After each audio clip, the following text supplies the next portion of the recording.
There's a word I want to introduce you to this week, Schadenfreude. I might be saying that wrong, but it's a German word, and it translates roughly to harm joy, the pleasure derived from another person's suffering.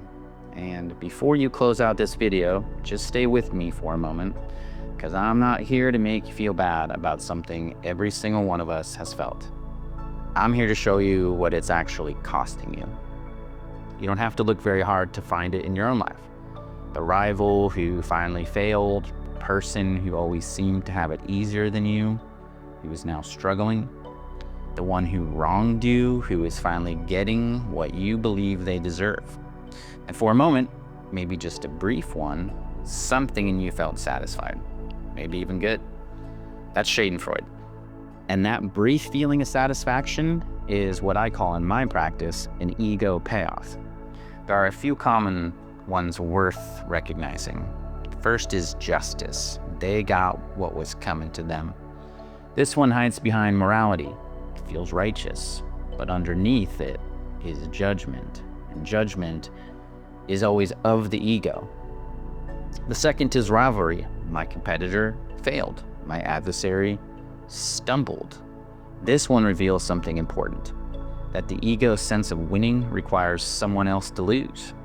Cannot exist without an opponent, which means it can never truly rest. The third is comparison. Their suffering makes my life look better.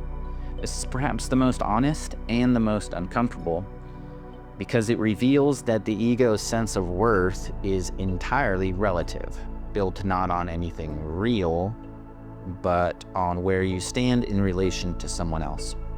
All three feel like something positive in the moment. All three leave you smaller than you were before. Dr. David Hawkins spent decades mapping out the terrain of human consciousness, showing us that emotions like pride, anger, and envy are not just unpleasant states to move through. They are literally contractive. They pull energy inward. They make us smaller. And the ego payoff, however satisfying it feels in the moment, is always sourced from one of these states. Which means every time you indulge, or at least indulge in it, you are feeding a version of yourself that will never be satisfied, because the ego's hunger doesn't have a bottom. Justice never feels complete enough. The rival can always rise again. Someone else will always have something you don't. Hawkins would say, and I believe this deeply, that what the ego thinks it wants is a counterfeit version of what the soul actually wants. The ego wants superiority, the soul wants peace. The ego wants justice, the soul wants freedom. The ego wants others to suffer, the soul wants to love and be loved. Schadenfreude is the ego drinking poison, calling it justice. It may feel pleasing in the moment, but it is making you weaker every single time. So what's the way out? Not suppression, not shame, not white-knuckling your way through every moment of envy or frustration. This is the practice I teach, and it's not a simple one. When you notice the feeling, the frustration, the jealousy, the quiet satisfaction at someone else's struggle, wish them well. Not out loud, not performatively, just in your own heart. I wish you health, I wish you happiness, I wish you success. Mean it as much as you can, even when it's hard.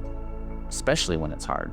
Because here's what that practice does. It doesn't just release the poison, it replaces it with something that actually nourishes you. Every time you choose genuine goodwill in a moment where your ego wanted gloating, you become a little more free, a little more expansive, a little more like the person you actually want to be. The people who are hardest to wish well are precisely the ones this practice matters most with. The degree of resistance you feel is the degree of ego attachment present, which means the ones you least want to bless are the ones whose blessing will free you most. Not for their sake, for yours.